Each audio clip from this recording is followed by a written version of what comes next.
the thick wall and thin wall is about the same location, right? The same location.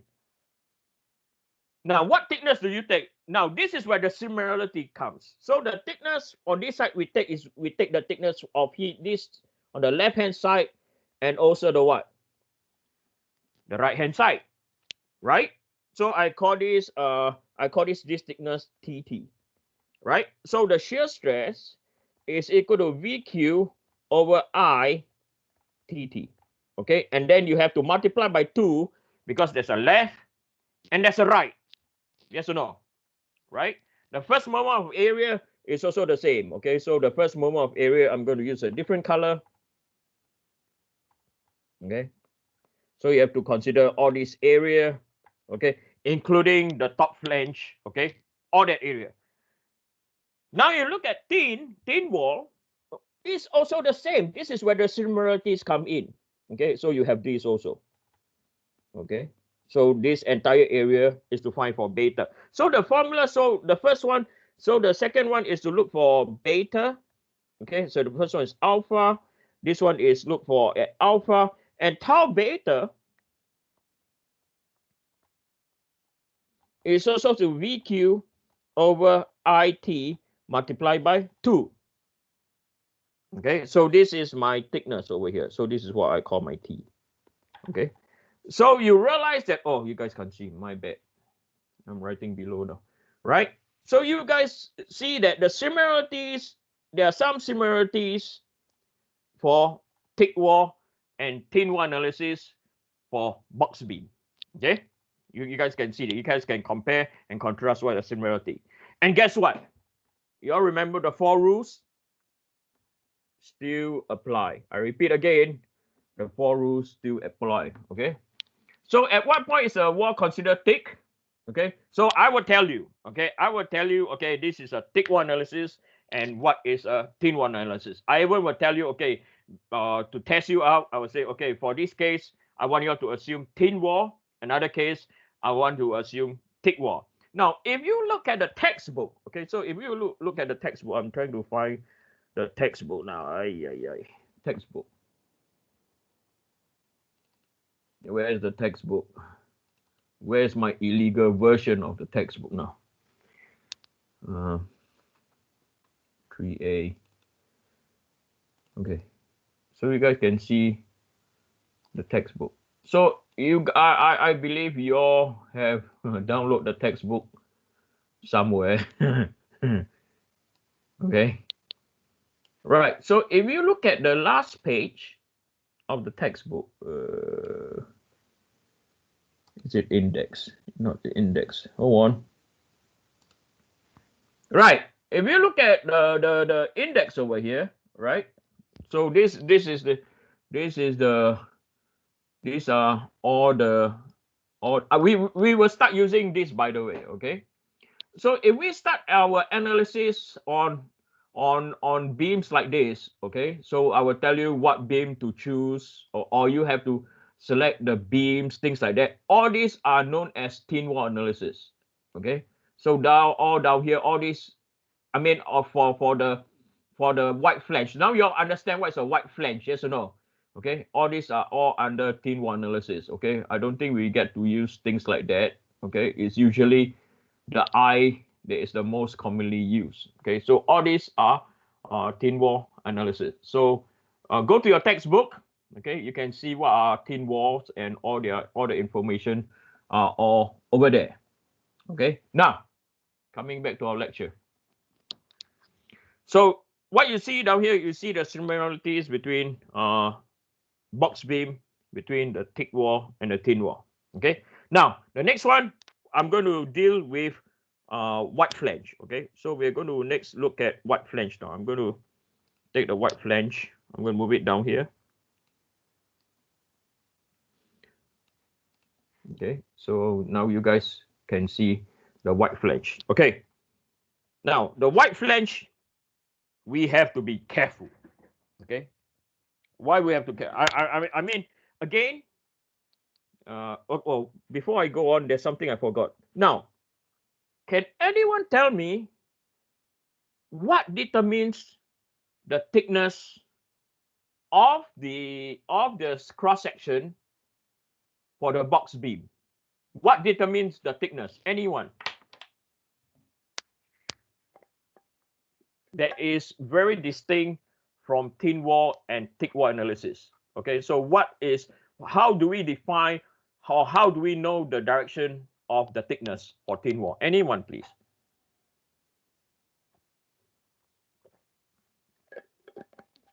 Is it no, go ahead. Oh, so I was to say, is it perpendicular to the shear flow? Yeah, you got it there. So the thickness, okay, the thickness, okay, is depending on the. So right down here, okay, so the thickness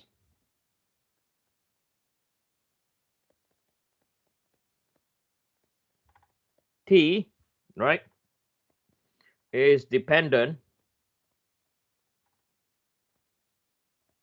okay, on the direction. Today I cannot write properly. On the direction of the shear flow. For this case, Q.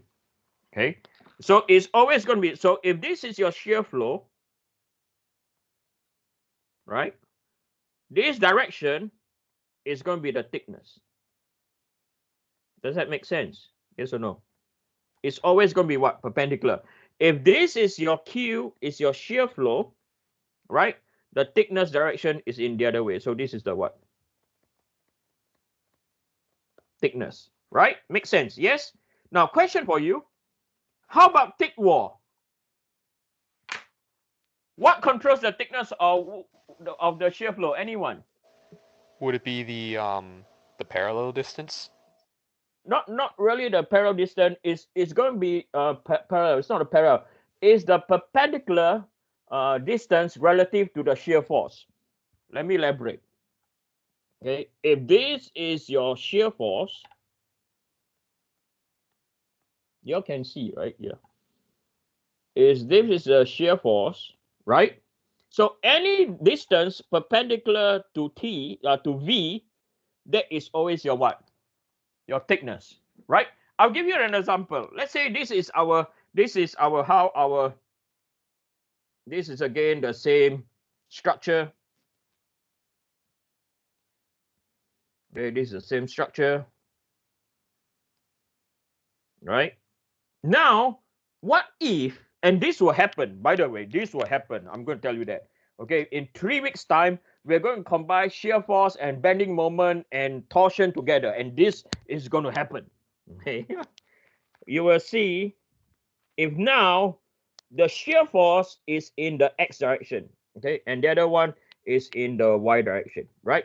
Now, for this case, right, what we will see that this will become our centroid,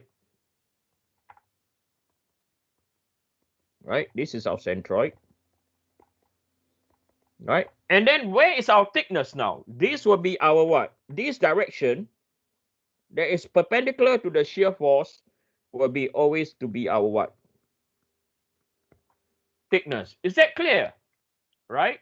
So anything that's perpendicular in geometry to the shear force will be always be our thickness in what? Thick wall. Yes? In thin wall, right? In thin wall, it is all dependent on what?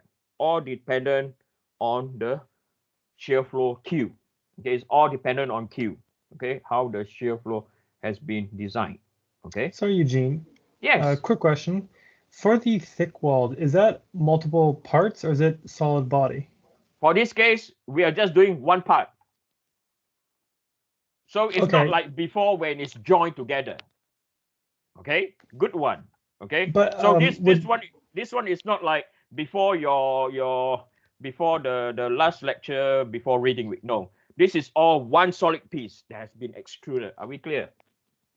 But the thickness T, how come that doesn't extend the full width of the component and stops there at the? This is because we want to find the thickness at point alpha. Okay, got it. Right. So if I want to find below, then I have to take the whole thing. Yes or no? Okay, right. Sir, I have a quick question to add on to that. So let's just say alpha was like right above beta, like in like parallel to that. You know what I'm trying to say? Like the alpha is in like the corner area. What would the thickness be for that? So you mean alpha is somewhere around here? Yeah. Like literally right there. Yeah, Yeah. perfect. So literally you do this, Oh, and then this is your thickness. okay, I see. All right, that makes sense. Okay, thank you. Okay, right. Okay, so this is thin wall and thick wall comparison. Okay, so now what we have been through is a box beam configuration. Okay, now the next one I'm going to introduce to you is known as a wide flange configuration. So I'm going to move below. Okay, don't worry, the theory, that's about all for theory. Next we're going for application. Okay, I want you to, okay, so again, same thing. Okay, the Q are the shear flow. Okay, now again, the control of the flow is of the Q is controlled by what? The Q direction is controlled by the web, right? If V is coming down in a vertical direction, when you design this, the shear flow also has to be what? Coming down. Okay, now the difference is this. If you were to look at a start point, okay, for this case, for the white flange, there's two start point. One is start point over here. The other one is start point number 2. Right? There's two start point now, right? When we were looking at box beam, right? If we look at box beam, there's only one start point. That's it. Okay. For this case, there's two start point. Okay. This is for white flange, and you will also realize there is two what endpoint.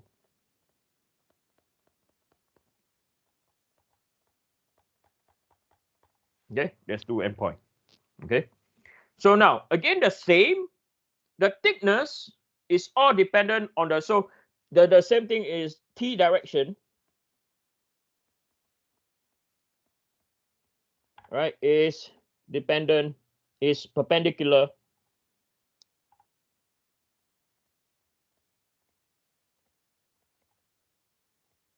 to Q. Okay, same thing. Okay, nothing changed. Okay, now I'm going to again draw a non-thin beam. We call it a thick beam. Okay, so this is thin wall. We the next one again. I want to compare thick wall. Okay, so on the left hand side, thin wall. Now I'm going to compare thick wall. Okay, thick wall. So thick wall again. Thick wall we can also have white flange. Okay, we can have this. Okay, so this is thick wall. Okay, deliberately make it thick.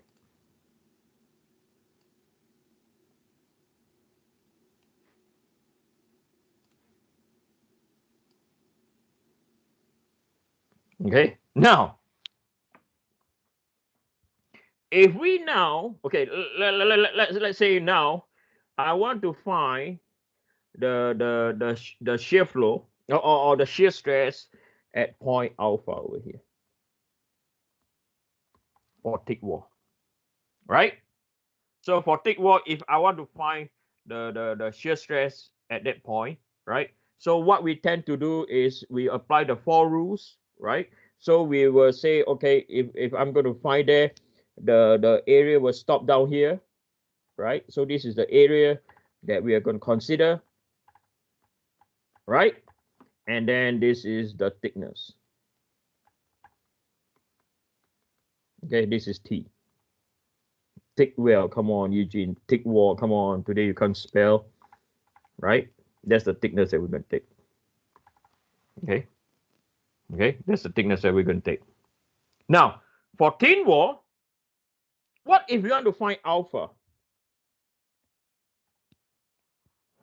What is the area that we take? Okay.